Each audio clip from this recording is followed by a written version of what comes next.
केंद्रीय गृह मंत्री अमित शाह ने मंगलवार को राज्यसभा में संविधान पर चर्चा का जवाब दिया। इस दौरान उन्होंने कांग्रेस पर जमकर हमले किए। वहीं अब विपक्षी पार्टी के नेताओं ने तीखी प्रतिक्रिया दी है।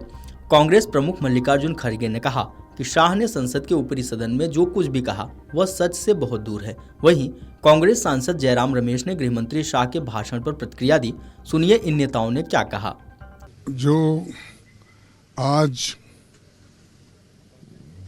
होम मिनिस्टर ने जो बात की ये सत्य से दूर झूठ है इस पर है। और उन्होंने एक भी बात सच नहीं कही। जैसा कि अंबेडकर स्टैचू इसके ज़माने में थोड़ी बनी, बॉम्बे में बिठाया, हमारे कर्नाटक में बिठाया, उसके बाद यहाँ पर दिल्ली में पार्लियामेंट के सामने बिठाया। क्या इन्होंने बिठाया? ये सब झूठ है, सारी चीज़ें झूठ है। और दूसरी चीज़, एक तरफ इंदिरा गांधी जी की तारीफ करे सो या अपना उनके कंडोलेंस में जो कहा था वो बोलते हैं, दूसरी तरफ रोज उठ के इंदिरा गांधी जी को, नेहरू जी को, गांधी परिवार को गालियां देते हैं। तो ये ऐसे लोग हैं जो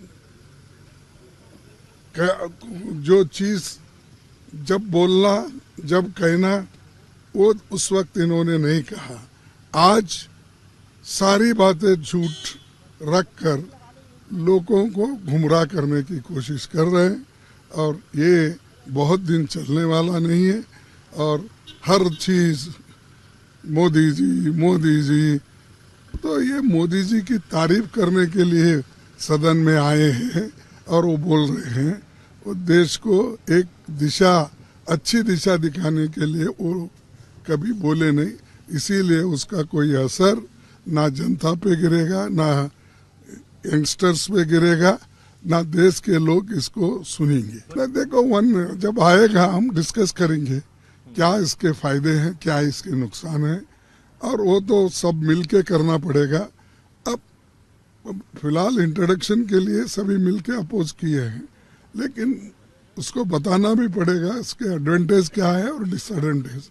वो सारी चीजें हम पार्लियामेंट में बोलेंगे। गृह मंत्री का 90 मिनट का प्रवचन था और 2 दिन बहस चली राज्यसभा में। और मैं बीजेपी के ओर से जो लोग बोले हैं, कई वक्ता, 5 मंत्री थे और भी कई सांसद थे, एक भाषण कई वक्ता। यहाँ 1 नेशन 1 इलेक्शन की बात हो रही है, लोकसभा में बिल पेश किया गया है, पर राज्यसभा में 1 स्पीच मेनी स्पीकर्स, एक भाषण कई वक्ता। और आज गृह मंत्री ने बिना का गीतमाला का जिक्र किया है।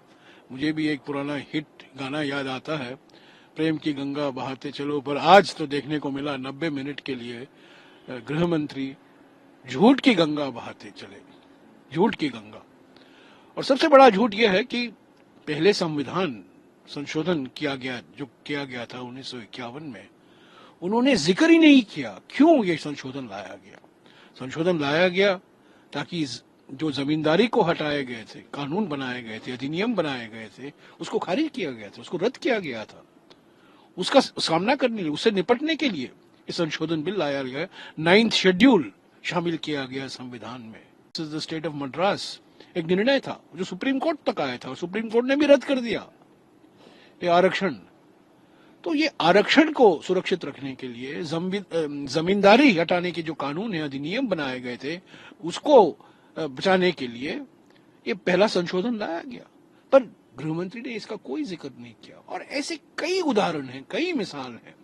ये तो सिर्फ कांग्रेस पर एक चुनावी हमला था, ये कोई भाषण नहीं था, ये कांग्रेस पर एक चुनावी हमला था।